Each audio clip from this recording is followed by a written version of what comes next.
একটুখানি বলো, first time তো আসলে তুমি কেমন লাগলো একটুখানি? ভালো লেগেছে, তোমাদের ব্যবহার ভালো লেগেছে, তোমাদেরকে ভালো লেগেছে, আর খুব সুন্দর কাটিং হয়েছে।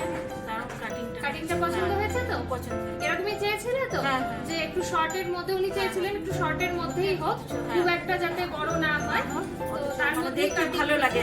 হ্যাঁ, দেখতে ভালো লাগে। তো যেরকম চেয়েছো হয়েছে? খুশি? Thank you.